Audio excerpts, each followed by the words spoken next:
സംഖ്യയുടെ പുസ്തകത്തിൽ നിന്ന്. അക്കാലത്ത് ഏദോം ചുറ്റിപ്പോകാൻ ഹോർ മലയിൽ നിന്ന് ചെങ്കടലിലേക്കുള്ള വഴിയെ അവർ യാത്ര പുറപ്പെട്ടു. യാത്രാമധ്യേ ജനം അക്ഷമരായി. ദൈവത്തിനും മോശയ്ക്കുമെതിരായി അവർ സംസാരിച്ചു. ഈ മരുഭൂമിയിൽ മരിക്കാൻ നീ ഞങ്ങളെ ഈജിപ്തിൽ നിന്ന് കൊണ്ടുവന്നതെന്തിന്? ഇവിടെ അപ്പമോ വെള്ളമോ ഇല്ല. വിലകെട്ട ഈ അപ്പം തിന്ന് ഞങ്ങൾ മടുത്തു. അപ്പോൾ കർത്താവ് ജനത്തിൻ്റെ ഇടയിലേക്ക് അഗ്നേയ സർപ്പങ്ങളെ അയച്ചു. അവയുടെ ദംശനമേറ്റ് ഇസ്രായേലിൽ വളരെയേറെ പേർ മരിച്ചു.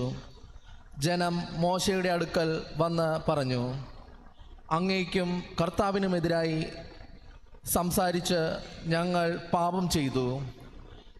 ഈ സർപ്പങ്ങളെ പിൻവലിക്കാൻ കർത്താവിനോട് പ്രാർത്ഥിക്കണമേ.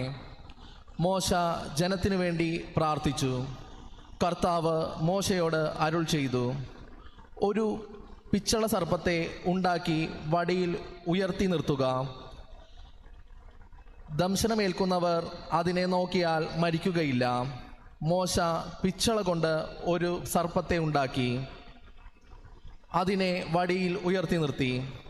ദംശനമേറ്റവർ പിച്ചള സർപ്പത്തെ നോക്കി അവർ ജീവിച്ചു. കർത്താവിൻ്റെ വചനം. ദൈവത്തിന് നന്ദി. കർത്താവേ, എൻ്റെ പ്രാർത്ഥന കേൾക്കണമേ. എൻ്റെ നിലവിളി അങ്ങയുടെ സന്നിധിയിൽ എത്തട്ടെ. കർത്താവേ, എൻ്റെ പ്രാർത്ഥന കേൾക്കണമേ.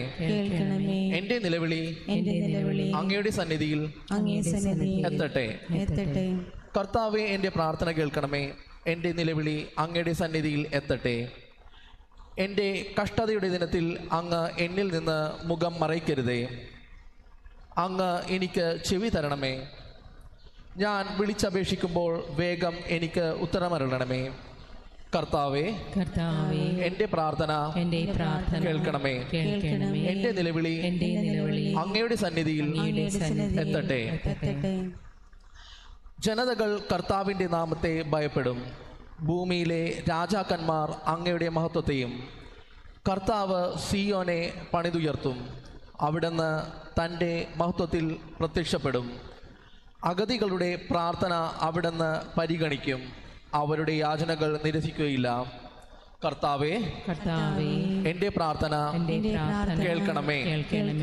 എൻ്റെ നിലവിളി അങ്ങയുടെ സന്നിധിയിൽ എത്തട്ടെ. ജനതകൾ കർത്താവിൻ്റെ നാമത്തെ ഭയപ്പെടും.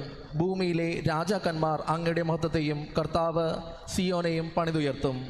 അവിടുന്ന് തൻ്റെ മഹത്വത്തിൽ പ്രത്യക്ഷപ്പെടും. അഗതികളുടെ പ്രാർത്ഥന അവിടുന്ന് പരിഗണിക്കും. അവരുടെ യാചനകൾ നിരസിക്കുകയില്ല. കർത്താവേ, എൻ്റെ പ്രാർത്ഥന കേൾക്കണമേ. എൻ്റെ നിലവിളി അങ്ങയുടെ സന്നിധിയിൽ എത്തട്ടെ. ഭാവി തലമുറയ്ക്ക് വേണ്ടി ഇനിയും ജനിച്ചിട്ടില്ലാത്ത ജനം അവിടുത്തെ സ്തുതിക്കാൻ വേണ്ടി അത് ആലേഖനം ചെയ്യപ്പെടട്ടെ. അവിടുന്ന് തൻ്റെ വിശുദ്ധ മന്ദിരത്തിൽ നിന്ന് താഴേക്ക് നോക്കി. സ്വർഗത്തിൽ നിന്ന് കർത്താവ് ഭൂമിയെ നോക്കി. കർത്താവേ, എൻ്റെ പ്രാർത്ഥന കേൾക്കണമേ. എൻ്റെ നിലവിളി അങ്ങയുടെ സന്നിധിയിൽ എത്തട്ടെ.